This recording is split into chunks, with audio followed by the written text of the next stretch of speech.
वही सत है, वही असत है, वो सत असत दोनों से परे है, वही सत असत में भरे है।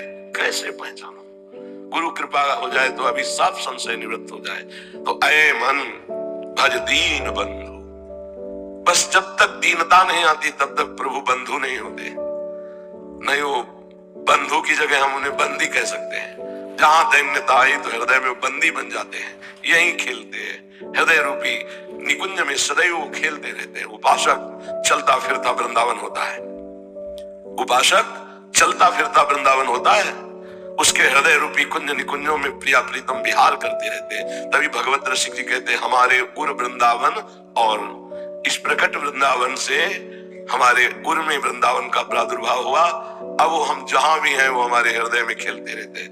जैसे नारायण स्वामी जी कहते हैं, नारायण या गौर श्याम को हृदय निकुंज बसई। हृदय में क्यों नहीं आ रहे? कुछ है।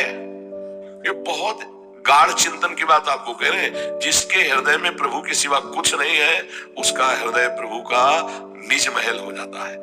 जब उपासक दैन्य होकर भगवान का आश्रय लेता है तो हमारे हृदय रूपी भुवन में भुवन भास्कर का उदय होता है। यहाँ कौन से भास्कर? ज्ञान भास्कर। कौन है वो? स्वयं भगवान। उसके हृदय में भगवान ज्ञान रूपी सूर्य के रूप में उदय हो जाते हैं। सच्ची, जैसे संसारी आदमी संसार की कल्पना करते करते वो थकित हो जाता है, डिप्रेशन में पहुंच जाता है, ऐसे ही उपासक का हृदय भागवतिक चिंतन, भागवतिक लीला, भागवतिक भाव में डूबते डूबते वो भगवत स्वरूप हो जाता है।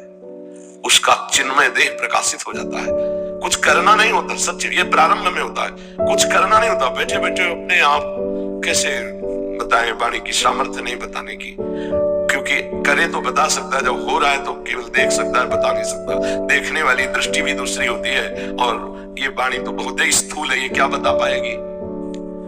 जो भक्तों के हृदय में ज्ञान सूर्य के रूप में प्रकाशित हो जाते हैं, और लोक में तो भुवन भास्कर के रूप में प्रकाशित ही है, वो और कोई नहीं, श्री भगवान है। जो दैत्य और दानवों का नाश करते हैं, जो शरणागत हो जाते हैं, उनके हृदय की आसुरी प्रवृत्ति का भगवान नाश कर देते हैं। सबके हृदय में देवता और राक्षस दोनों हैं। बहुत ध्यान से सुनो ना, हमारे मन का एक हिस्सा देवता है और एक हिस्सा राक्षस है। जैसे आप कोई गलत कार्य करते हैं तो आपको मन ही आदेश करता है, मन ही सलाह करता है, मन ही पूरा विधान बनाता है, लेकिन फिर वही मन दुखी होता है, क्लेशित होता है, ग्लानि से भर जाता है। तो उसके दो स्वरूप हैं, एक है दैवी और एक है आसुरी।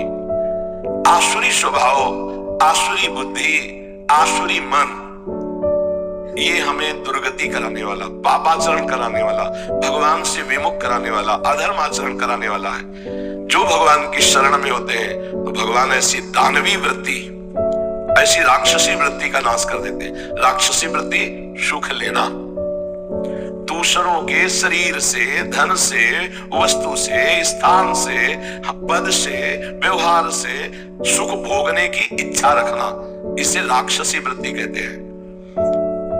इसको स्वयं प्रभु नष्ट कर देते हैं जब कोई शरण में। ये दानवों का संहार करने वाले हैं, असुरों का नाश करने वाले हैं। उसका भाव सुनो।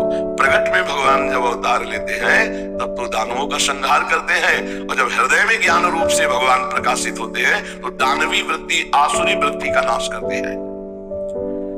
हे प्रभु, आप आनंद कंद है। कंद माने होता मूल, आनंद के मूल है। हे रघुनंदन, आप आनंद के मूल है। कौशल देश अयोध्या में आप चंद्रमा के समान प्रकाशित, जैसे चंद्रमा अमृतमयी किरणों के द्वारा सबको शीतलता और जीवनी शक्ति देता है।